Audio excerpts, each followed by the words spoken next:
catches, puts up a three. Won't go. Rebound Bosh. Back out to Allen. His three-pointer. Bang! Tie game with 5 seconds remaining. Oh yeah. We packing somebody up tonight. Hey.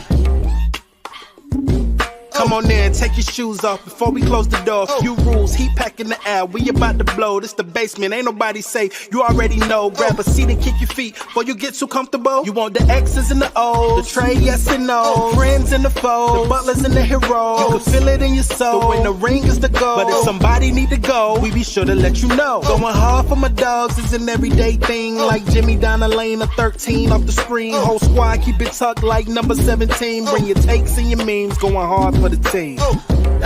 Going down in the basement. It's going down in the basement. Get your takes off. Get your takes off. Going down in the basement. Yeah. Welcome to the Basement Sports Network post-game show. I'm your host, Roy A. Shepherd. I got to be quiet now because I'm in my mom's house for the holidays. People are sleeping around me. And so I can't come in with my customary yelling, fussing, and cussing. But y'all gonna get a little bit of that tonight. You know what I'm saying? I don't have the box score up because I have to stream from my phone. Tonight is all the way fucked up. Like, it's just a messed up situation all the way around. Hold on. Oh, my girl Jess just pulled up. Let me add her. I have to produce from my phone. Oh, what's up, Jess? Yeah, bro. Like I'm producing from my phone, streaming from my phone, and the Heat lost on the buzzer beater tonight. But that's a good thing. The other two are annoying. They are very much so annoying. So listen, if you comment tonight, I'm not gonna be putting it up. I'll put up the super chats, of course, but I can't do much else. I'm trying to do this. So gonna be a relatively short show. I know everybody got Christmas planning and shit to do, and this game was interesting. It was a solid game, not gonna lie. In the first half, I thought Miami wasn't getting outplayed. I thought they were just getting outshot from the three-point line. In the second half, they did second half Miami Heat things. So, with me on the panel tonight, we got my boy George. George, how are you doing this evening? Fantastic. We're back. Shut the fuck up, Dan. Yes, I am really keeping my voice down, but if y'all piss me off, I'll wake everybody in this motherfucker up. Also, we got my guy, Stone. Stone, how you doing? Oh, I'm doing wonderful. This is the best I've felt about Miami Heat basketball in a long time. That was great. And of course, my girl Jess pulling up one time for the one time. Jess, how you feeling today? I'm good. I'm happy to announce that I actually called that Halliburton dagger, so I got that going. Oh my God. You are a Nostradamus calling that a dude who has made 11 threes in the game. Gonna make a fucking another one. So yeah, like Halliburton is only he's a big part of the reason that Miami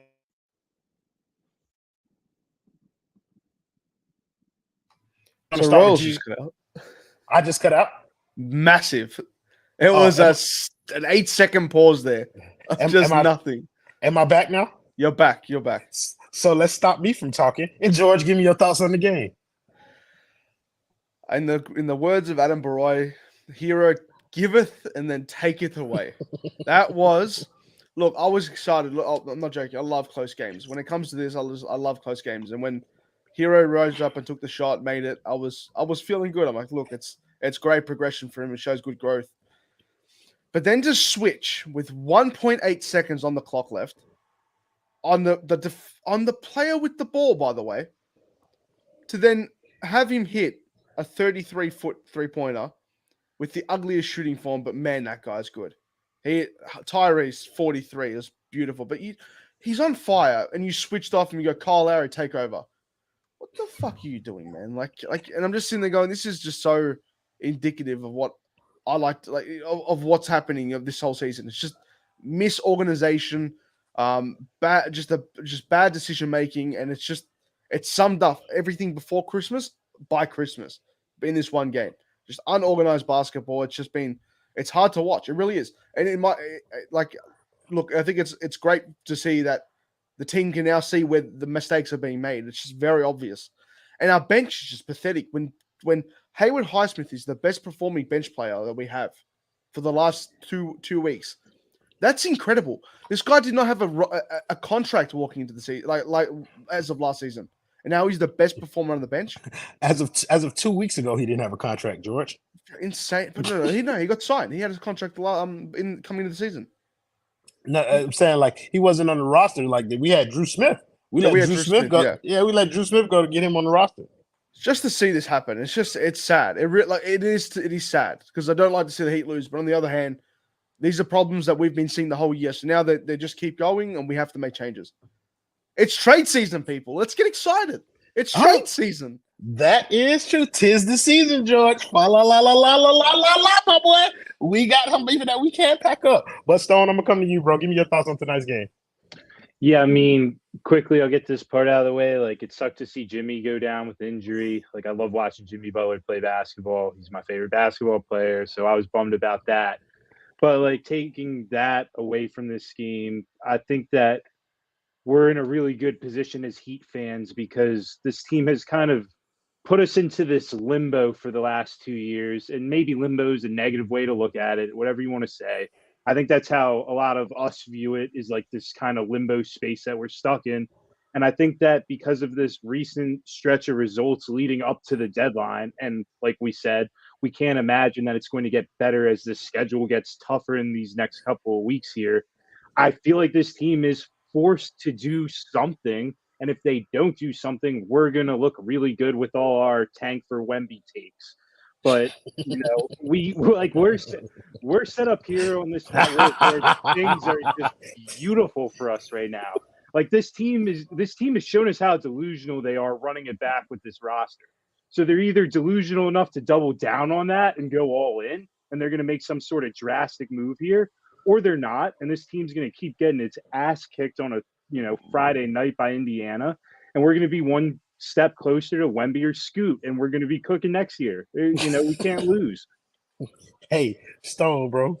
That's the background. We're not supposed to tell people our nefarious plans live on camera.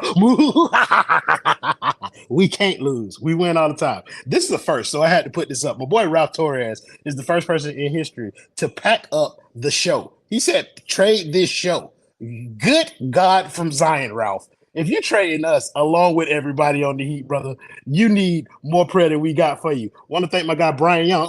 Okay, gang, basement boy with the $10 dono. He said the only person who doesn't know this team is bad is Pat Riley, and that's because he's at home watching Shirley Temple every game.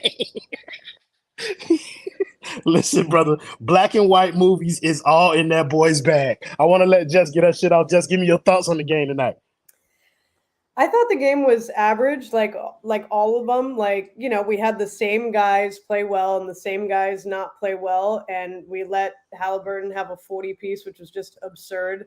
Like that meme, like I really, up until this season, I don't think I was as familiar with his game. And I'm like, I watch him now and I'm like, oh my God, like he's unbelievable. He really is. Despite our lack of defense. And I watched them and I'm like, damn, I wish we could play defense like that because they made it hard for us to get shots off. They made it hard for Bam, even in the paint, and every single possession. We can't guard the three ball to save our life. And that obviously just like destroyed us tonight. Like anytime that we got close, like you go up by a lot, like faster when you're hitting threes and not twos. So it just, every time it would just like get out of grasp. They would hit more shots. Like we can't play defense. We can't do anything on the defensive end. We could hardly rebound. I mean, Bam had an okay game. Tyler was great. Tyler's the reason we're in the game. Jimmy in the first half was unbelievable. Like Stone says, it sucks. And like we're one injury away to an important person of just like really imploding. Like Jimmy out for a few games, Bam out for a few games. Like this ain't imploding, Jess. I thought we had already imploded. If this isn't, imagine now, like we can't do anything without having like Tyler, Bam, and Jimmy. And like tonight I was like, okay, well, we got this lineup, at least like all the guys are playing and they all played fairly well. Even Lowry played all right. Like I think Lowry ended up with like 20 or something. Like he played solid, but we don't have the manpower to like close out games like this. And I think the main reason tonight is that the defense just absolutely killed us. Like we could not play defense to save our life. It was really miserable to watch. So yeah, that was spearheaded by like losing Tyrese Haliburton several times. Like he was cooking from the beginning of the game. And so to repeatedly lose him, even on that last shot, there was a miscommunication where I thought like at all costs, the one person on the court whose body you cannot be removed from is Tyrese Halliburton. He has the ball. Make sure you stay to him. And for some reason, he got like this little bit of space, got a clean look, nailed the shot. Want to thank Adam Barai. Kind of. I don't really want to thank Adam Barai. He just said stuff and gave us money, and that's kind of routine for me to thank people for doing that. But Adam Barai gave us money, which is kind of self-serving because he works here. But he was talking to George. So, George, you can go ahead and get the honor of reading his comment because I don't want to. Happy Kwanzaa to your friends up north, George. Thank you very much, Adam Barai. I hope you have a fantastic holiday. I hope he has a terrible holiday. It's just those stairs are looking super just slippery these days, man. Just one shove and you might fall down. It's okay. No, Adam Barai is absolutely getting cold for Christmas. That is the only thing that boy can do. Speaking of, let's do that. Who from the Heat is getting cold tonight? This is going to replace our new segment that I do inconsistently. Which who is trash or whatever I call it. I don't even remember the name of it, but we talk about who was really bad for Miami. So who's getting cold for Miami today? Oh, my Wi-Fi's cooked? Absolutely. I'm on my phone. George, who's getting cold for Miami tonight? Worst player on the floor. Max Strus. I'll say it time and time again. The guy is just, he's fallen so high. He was at the pinnacle this year. We were talking about $14 million extensions like the entire time, $11 to $14 million. How can you sit there in a contract year and it was funny at the start, a couple of bad games, move on after that. 15, 20 games now, he's looked so like probably one off, if not the worst player on our team for 20 games now. It's so bad and it's just going to get worse from here. I don't see it getting better. Sometimes you can't shoot yourself out of a slump like this. Duncan's been going through it for 20 something months now, this slump. Sometimes you just can't shoot yourself out of it. And one good performance won't change that either. It just we're done with the day of specialists. Specialists are done. We don't need them anymore. They don't fit the system, and they're not playing well enough. And you can't rely on them. It used to be that was it was because of Bam's. Their entire good performance was about Bam. Actually providing for them, setting screens, getting them open, everything like that. I don't think Bam stopped doing that. I think Bam started to look to his own game. And you see how hard it affects these players, the Duncans, the Max Struses, the Gabe Vincent when he's healthy.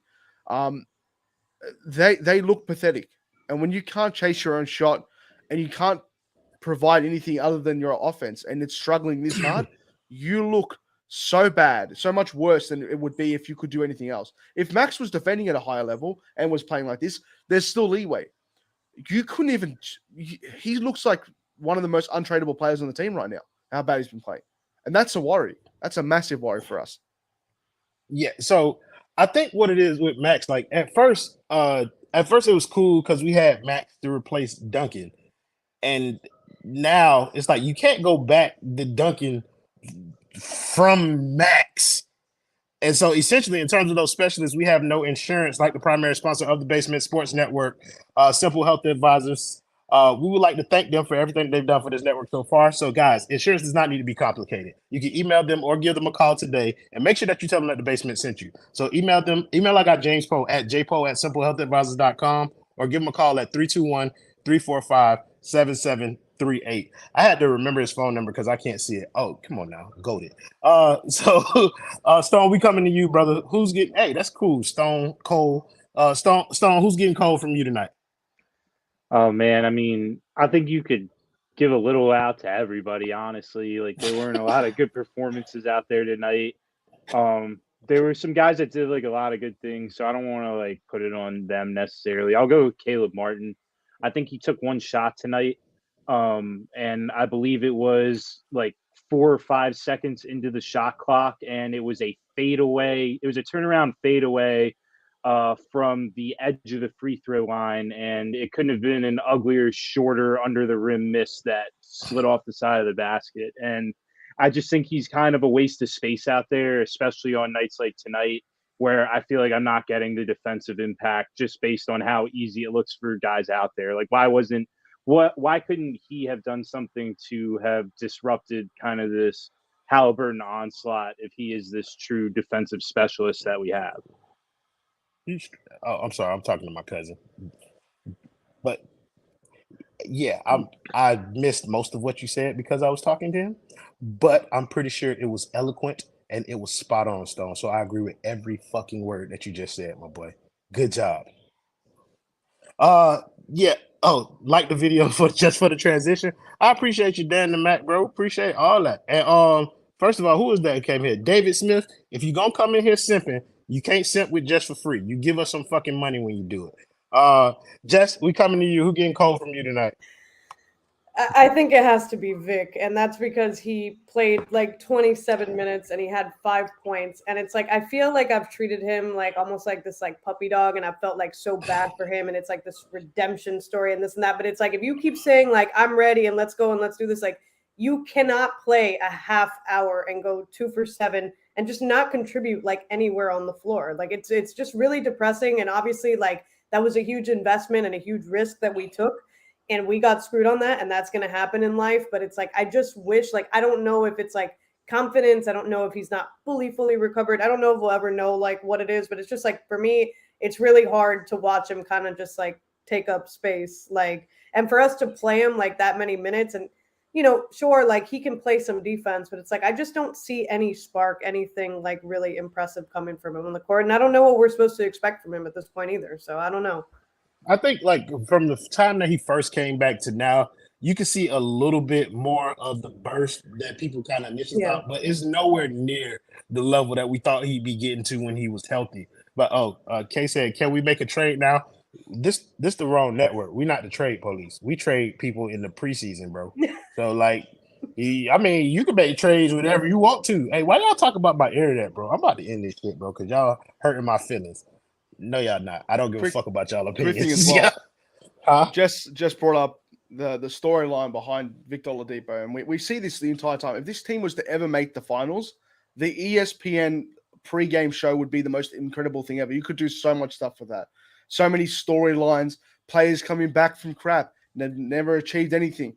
When the fuck are we going to get past this G League mentality of the underdog story and shit like that? Why can't we just play ball? And why can't we do it well?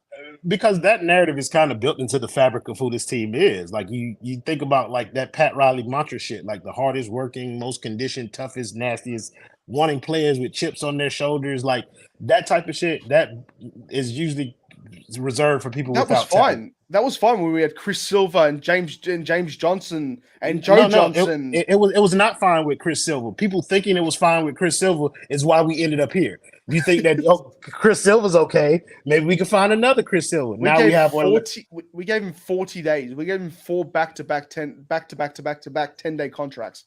Like that's all we want. We just recycle these players. Who legendary? Who is Haywood Highsmith if not Chris Silva? Like it's the same player. I've seen it. Haywood's actually playing okay. Haywood Highsmith is James Johnson. Put some respect on his name. Haywood Highsmith's name? Ain't no way in hell, Jess. That's not happening here. Haywood Highsmith, but to his credit, Haywood Highsmith has, like you said, Jordan, like Haywood Highsmith was our best bench player today. And that is something that should be seriously concerning. Because I like what Spo's doing in terms of the rotation, taking Tyler ass out early, putting him with that bench, letting him jack up shots with that unit. But I don't really want to talk about individual players today because I don't have the stats up next to me to like kind of reference. I do want to talk about some of the themes that we saw from this game in terms of like defensively. So we saw them give up a lot of threes defensively. Let's start with you this time, Jess. Jess, why do you think that was? Like, why do you think Indiana was able to repeatedly get open looks from three? I mean, I'll give them some credit in that they do like make that extra pass, look for the open guy, like sure. But it's like, I say this on almost every stream that it's like, I don't know if it's a problem with like our zone. I don't know what it is, but like they somehow always get an open man. And it's not just Indiana. Like they do a couple passes on the perimeter and someone's getting an open three. So it's obviously something that's wrong on our end. And I don't know what it is. I don't know if it's a matter of like switching the zone. I don't know. We're not good enough to play man, like I've said. So it's like, I'm not sure what you do, but it's like somehow they're either getting one in the corner or at the top of the key. And it's like, again, I'm no expert. I don't know what you do. I don't know if we're too slow. I don't know what it is. I don't know how they're always getting a guy open. It's like, sure, like I said, like a lot of these teams are good at moving the ball. Like most of us are, like they're NBA teams, but it's like, I don't know. It's just a collapse on defense for us. Like I think that we primarily are playing like a 2-3, and it's like I said, I think we maybe would get cooked down low if we play a 3-2 and have guys covering the perimeter. But I kind of think it's worth a shot if they haven't been doing it. So I don't know. Yeah, I mean, I think you answered your own question. They're absolutely too slow. Like that's a major problem defensively. Tonight they play a bit more man than I'm accustomed to seeing them play, and that's in large part due because they had a healthy starting five. They had, like, for the most part, a healthy team up until, like you guys mentioned, Jimmy going down.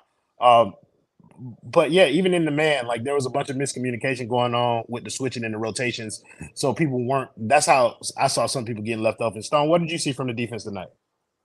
Yeah, it felt to me like a lot of communication issues, which makes a lot of sense when you kind of think about where this team's at. A lot of guys coming back from injury, guys that haven't necessarily played a lot of games together. Either thinking one guy's going to step up or another guy's going to come off and switch and help, and probably just those things not happening and those guys not talking. And I've seen Rick Carlisle teams enough over my lifetime to know when you're not doing those things that you're going to be giving up at least a lot of open looks if you're not playing, sound, fundamental, communicating basketball. And I think that's really what we saw tonight. And I think, like you said on that last play, there had to have been some miscommunication error if Halliburton, the guy who's made 10 threes, is getting that wide open to look to end the game. And I think that just kind of embodies a lot. And to talk about themes a little bit, like, the last two teams we've played are kind of two teams that came into these games with, like, either, depending on how you want to look at it, their heads hanging low a little bit or a little bit of a chip on their shoulder. And last game, we were hearing about the Bulls were about to implode that morning. And all of a sudden now I'm watching the Bulls and they look like a damn good basketball team again. And I think before this game, Indianapolis was 2-4 in their last 6. And they lost like a bunch of close games. And they came into this game talking about the things that they were going to get right. And I think that teams just have a little bit of a different mindset than where we're at, just because we have guys that have kind of been involved all season and guys that haven't been involved. And there's just like this weird mixture of chemistry and kind of team understanding of where we're at and where we need to be, in my opinion. No, for sure. You made several good points in there. And I really, yes, just yes. Okay. Put a pin in that. I don't want to discredit what Tyrese Halliburton did, though. Like, that's what I want to make sure that I don't do. I don't want to put this squarely on what Miami wasn't doing. Tyrese Halliburton had a hell of a game. So, George, the question I want to ask you is, was this more Tyrese Halliburton having a great game or Miami playing bad defense? It's Miami playing bad defense. It is, and I'll tell you why. Because a couple of games ago, the Indiana Pacers were in the exact same position. The exact same thing. They were down by 1 or something like that, down by 2. And they had 2 shots to win the game. And Tyrese Halliburton took both of them and bricked both. One of them was an air ball. And I forgot who they were playing. It might have been the Knicks. I don't know. It was the Knicks. And he bricked 2 shots and he looked terrible. When he's under duress, he doesn't, it's not like he rises to the occasion and then takes a lot of those shots. It's he takes what the defense gives. When we're playing that bad, when we can't close out the defenders like that all season. It's been the whole season that's been the problem. And it comes down to 2 things. Number one is the energy and the chemistry of the team, which also boils into the next one, and that's just the age of the team as well. You look at the Indiana Pacers roster. They've got young players coming into their prime and just young players in general. Chris Duarte is a new player. Benedict Mathurin, a new player. Miles Turner, Halliburton, Jalen Smith. These are all players that are still finding their legs in the NBA. Some of them are going into their prime, like Buddy Hield and Tyrese, and Halliburton as well. It's a team that's got a lot to prove, and a lot. That's where the chip on your shoulder comes from. Playing hard to prove yourself.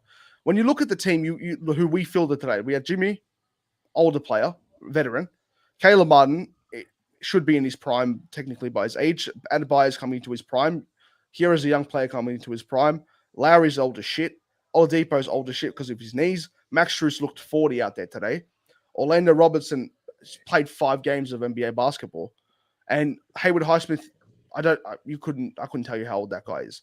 When you got this team, he like 26. It's like Bill. How the fuck would you know that? It could be 31 for all I know. He just he's just been around the NBA for a little while, and no, he's just done nothing. But now he's starting to play better.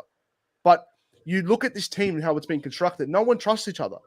And there's no chip on anyone's shoulder. It's like they're in retirement. The meme about South Beach being the retirement village of the NBA. That's what it's looking like right now. And it's looking like they don't have to prove anything. It's still 93 degrees out there. They're enjoying themselves. I don't know what the weather is now because it's cold over there, but like the people just look like they're relaxing. They're just chilling out. Chilling with like Haslem and Michael Beasley on the weekends. They don't look like they want to win. They don't look like they want to play for each other. They don't want to look like they want to defend at any time. It's just Bam doing everything and Herro trying to get his shot going. That's what the game looks like these days. I think you're speaking to a greater issue with Miami where sometimes it just don't look like they give a fuck. Like they just don't want to play. And that to me, like this game wasn't like that though. Like in the beginning, they looked like they were ready to play.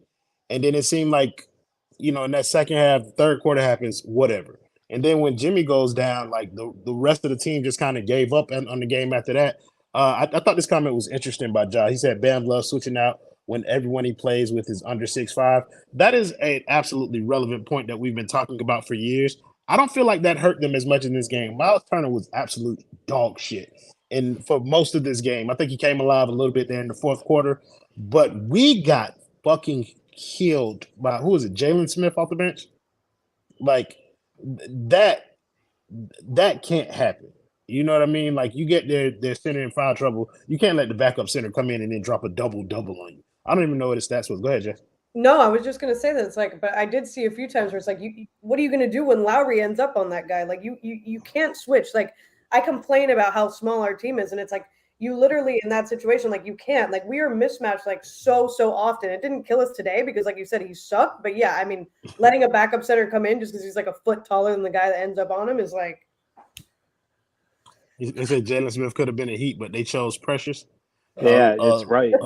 Yeah, a laundry list of bad decisions that Miami's front office has made in recent years. Yeah, I don't know what else to talk about. I kind of just want to end this stream because it's getting on my nerves to do it from my phone and to put up comments. But if any of you guys have a particularly interesting topic from this game that you would like to discuss, feel free to throw it out there. Who's getting traded? Seriously, that's all we care about right now. Who's getting traded? What pick are we ending up with? I want to see. That's just numbers. Nothing. In the comments, I want to see numbers. What's our pick going to be? No, we're not doing that one. Thank you, somebody, for the $5 dono. He said if this team plays in FTX Arena, all these fraudster players, all these fraudster players scammed the Heat into paying them, and they got that money. They got exposed. Hey, Duncan Robinson's jail cell belongs under Sam Friedman's. So look, y'all check me out, bro. Listen, the trades and all that kind of stuff, that's not my bag. We have somebody in-house for shit like that. His name is Adam Barai. Y'all jump in that boy DMs at Adam N. Barai on Twitter and tell him to do a stream. Also jump in the DMs of George at XHeatLifer to make him do a stream. Also, get into the inbox of Harrison at Hot Take Harry and tell them boys to do a trade stream for y'all so that they can start putting together machinations and all that kind of shit. You can also y'all can also get in Stone inbox at Stone Schloss, or y'all can get in. Don't get in just inbox because y'all get weird, bro. So I don't even want to start. She do show us y'all messages that y'all be sending her, so we know all the little freak nasties that's out here in the comments.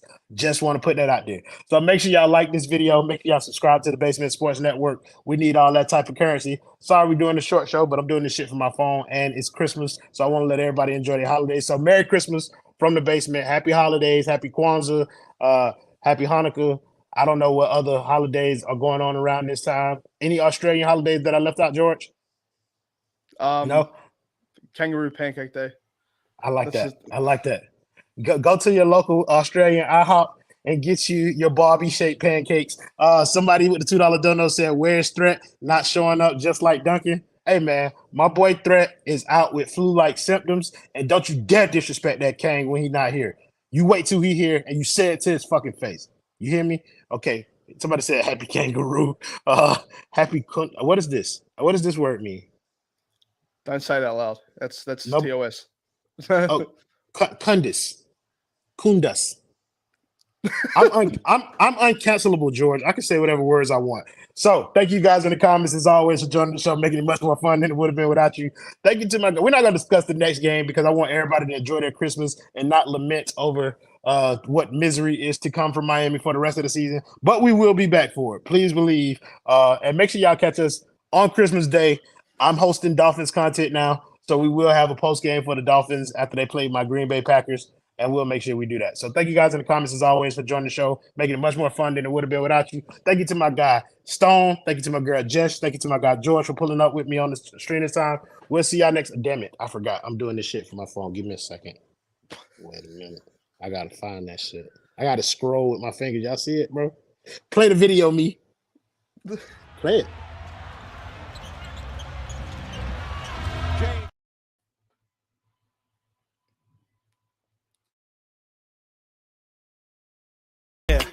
We packing somebody up tonight.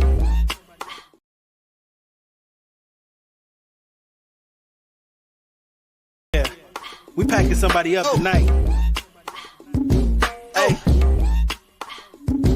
Come on in, take your shoes off before we close the door. Few rules, heat packing the air. We about to blow. This the basement, ain't nobody safe. You already know. Grab a seat and kick your feet before you get too comfortable. Video? You want the X's and the O's. Train the video, bro. Friends in the I can't see it, bro, 'cause I'm on my phone. It's okay, it's playing. Don't Oh, okay. But if I somebody don't know need when to end it, we bro. be sure to let you know. Going hard for my 10 dogs. seconds. It's an everyday I'm gonna thing. end it for the song, bro. I know the 10 song. seconds. Off the screen, whole squad. I already keep it ended it. tucked